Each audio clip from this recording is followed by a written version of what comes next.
Hey guys, and welcome back. So I wanted to show this video again, and I'm sure now it makes a lot more sense once you guys fully understood the workflow, where all these details are coming from and how they're built up.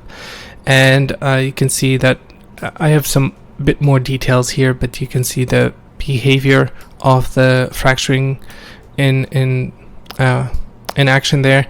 You can see the glass, you can see the tiles, the lamps, which we'll talk about next week, and I think pretty much everything we covered. The upres interior faces, the upres interior, or the swap with the completely different geo technique that's there. That's what it is.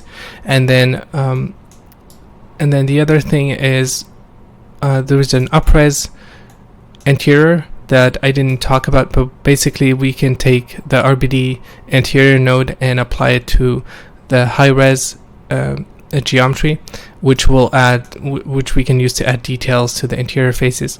However, I didn't do exactly that. I run another thing on top of the sim to tell me which of the faces have been revealed. Okay, and this way I can do it only where it needs to be done. For example, all this block, it didn't reveal the interior details, the interior face, so I didn't upres that. But all this, everything that got revealed, I was able to track that down and only do it when needed. So that's something we'll cover next week, as well as the lamps. And then the idea of the layering, there's definitely so much potential there. We can add another thin layer even on top of this wall, or some signs, or anything that swings and then deforms, for example, and falls down. You can add so many details. You can add stuff here, you can add stuff here. Whenever you have area that you can place stuff, either visible or hidden, it's going to add tons of details to your sim. And I think there's not a lot to be that we haven't talked about. We covered the wood, we covered the entire workflow for the primary sim, the wood bending, the clustering, everything we've talked about so far.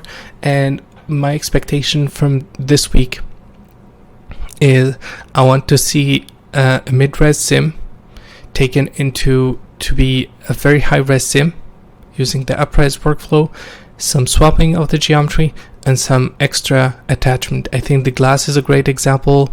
The tile is another example you could do, or any other geometry that you could add to your scene.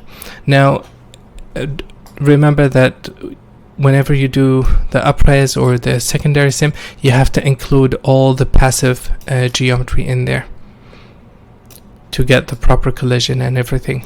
So that's very, very important. I think the ground could benefit from some upres as well, but it gets covered quickly. Maybe in your example, it could be useful to upres other areas as well.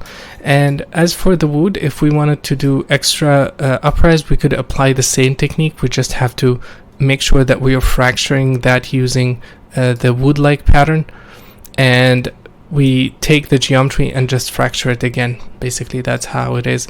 And then if the piece separates, we just start activating and let the splinters fall down. Maybe we'll give them some velocity, or give them some spin, and we'll talk about that next week as well. So there's a lot still to be covered. We still have a lot of stuff to talk about, and hopefully you guys are on track. See you next week. Bye bye.